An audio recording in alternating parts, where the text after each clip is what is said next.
Hi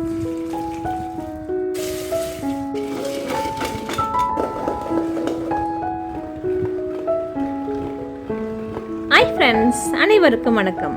நம்ம இன்னைக்கு இந்த வீடியோவில் என்ன பார்க்க போகிறோன்னா, கிராமத்து அரைக்கீரை கடையல் எப்படி செய்யலான்னு பார்க்கலாம் வாங்க. ஒரு மண் சட்டியில் கீரை வேகிற அளவுக்கு தண்ணி எடுத்துக்கலாம். இதனோட 10 சின்ன வெங்காயத்தை கட் பண்ணி சேர்த்துக்கலாம். ஒரு மீடியம் சைஸ் தக்காளியை கட் பண்ணி சேர்த்துக்கலாம். கொஞ்சமாக உப்பு சேர்த்துக்கலாம்.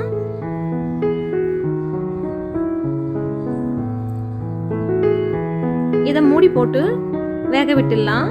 கீரையை க்ளீன் பண்ணிவிட்டு வாஷ் பண்ணி எடுத்து வச்சுக்கலாம். பாருங்கள், வெங்காயமும் தக்காளியும் நல்லா வெந்துருச்சு.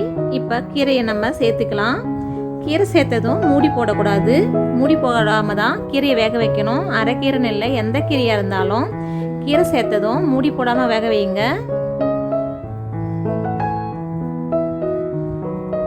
கீரை 5 நிமிஷத்தில் வெந்து வந்துடும்.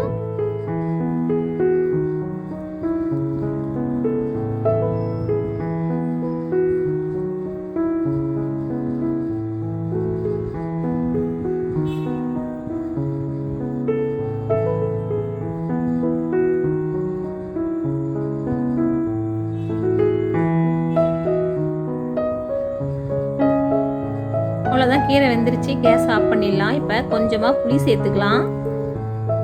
இந்த புளி கீரையோட சூட்லேயே வெந்துடும். இப்போ இதை ஒரு தட்டு போட்டு மூடி 2 நிமிஷம் அப்படியே விட்டுடலாம்.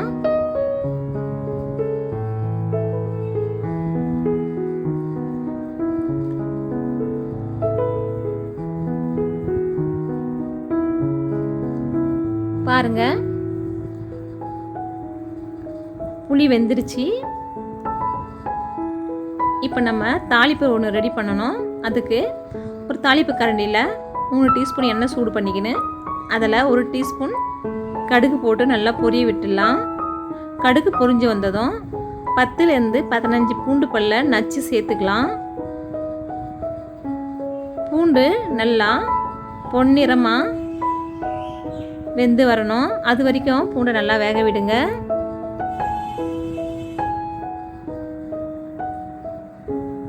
பூண்டோட கலர் சேஞ்ச் ஆகிடுச்சு. இப்போ நம்ம காரத்துக்கு ஏற்ப வரமிளகாய் சேர்த்துக்கலாம். உங்களுக்கு எவ்வளோ காரம் தேவையோ அந்த அளவுக்கு வரமிளகாய் சேர்த்துக்குங்க. வரமிளகாவும் கலர் சேஞ்ச் ஆகிடுச்சு. இப்போ நம்ம எப்படி கீரை கடையுதுன்னு பார்க்கலாம்.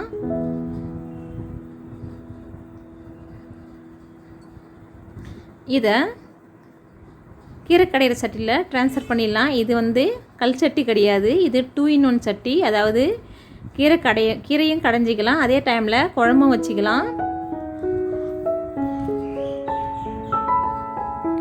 இப்போ நம்ம அந்த பூண்டும் வரமிளகாயும் சேர்த்தோம் இல்லையா, அது நல்லா மத்த போட்டு நல்லா கடைஞ்சோம்னா அது நல்லா மசிஞ்சிடும்.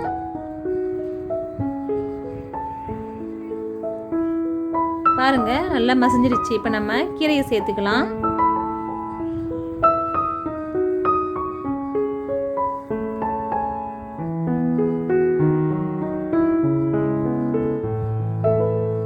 அரைக்கீரையை கிராமங்களில் பருப்பு சேர்க்காம தான் கடைவாங்க. சாப்பிட்றதுக்கு ரொம்ப டேஸ்ட்டாக எம்மியாக இருக்கும்.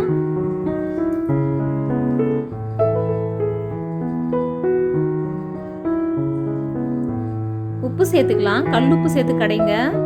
என்னென்னா கல்லுப்பு இல்லை, அதனால தூளுப்பு சேர்த்துக்கினேன். உப்பு சேர்த்து கடைஞ்சோம்னா சீக்கிரம் கீரை மசிஞ்சிடும்.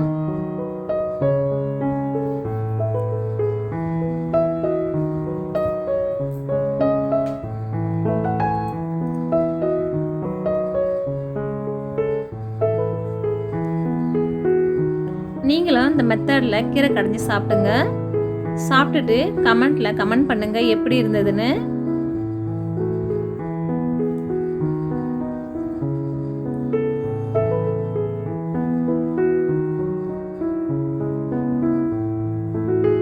இப்போ நம்ம கீரை வேக வச்ச தண்ணியை வேஸ்ட் பண்ணாமல் இதனோடய சேர்த்துக்கலாம். சேர்த்துட்டு நல்லா கலக்கி விட்டுக்கலாம். இந்த அரைக்கீரை சாதத்தோடு சாப்பிட்றதுக்கு சூப்பராக எம்மியாக இருக்கும். சைடிஷ் எதுவுமே தேவையில்லை, வெறும் ஊறுகாய் வச்சியே சாப்பிடலாம். சூப்பராக இருக்கும். இன்னொரு வீடியோவில் சந்திக்கலாம். தேங்க்ஸ் ஃபார் வாட்சிங். நன்றி, வணக்கம்.